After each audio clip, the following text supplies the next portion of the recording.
इस एक्सप्लेनर में आपका स्वागत है। आज हम एक ऐसी इनक्रेडिबल सच्ची कहानी पर बात करने वाले हैं जहां एक पंक रॉक अंडरडॉग ने अपने उसूलों से, अपनी असली पहचान से समझौता करने से साफ मना कर दिया था। और पता है क्या, उसने दुनिया की सबसे बड़ी एंटरटेनमेंट कंपनी के बनाए बनाए सांचों को पूरी तरह से तोड़कर रख दिया।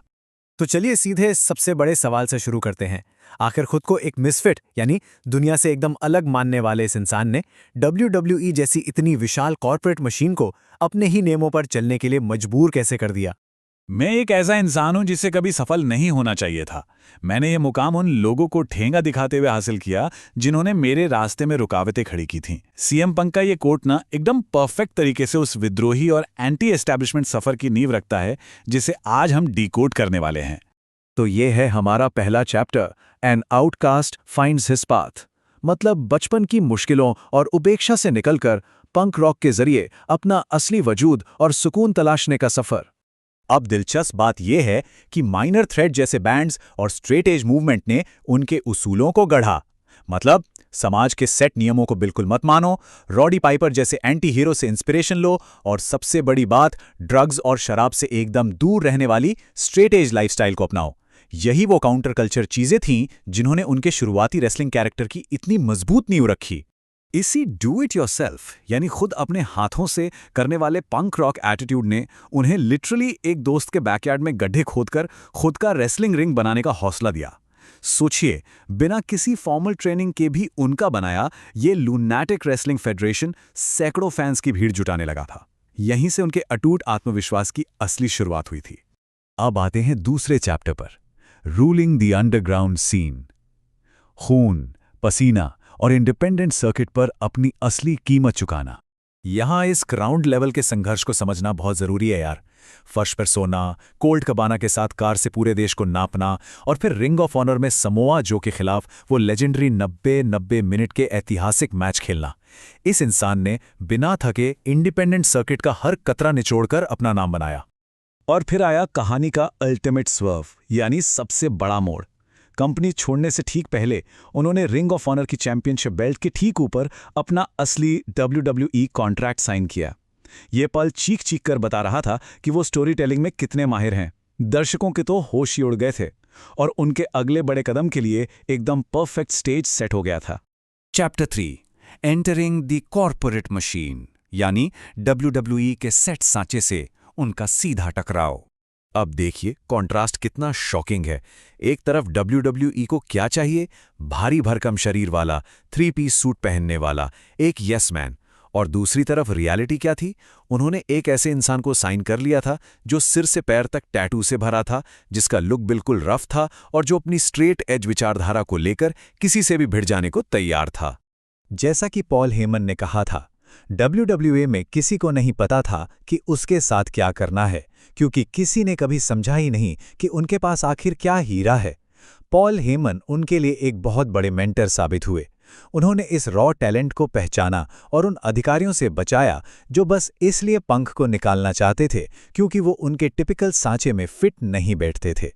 Chapter 4, the straight edge saviour, अपने असल जीवन के उसूलों को एक अल्टीमेट विलन के रूप में बदलना।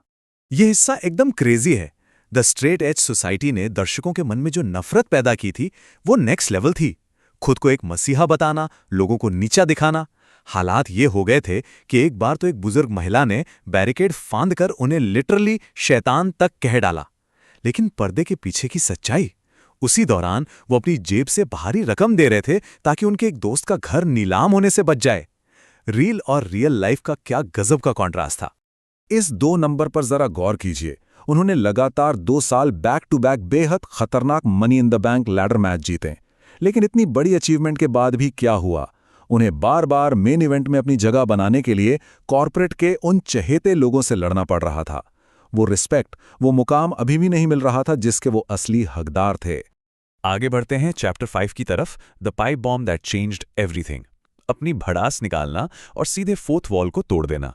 अब हम उस बॉइलिंग पॉइंट पर आ गए हैं जहां उनकी हताशा अपने चरम पर थी।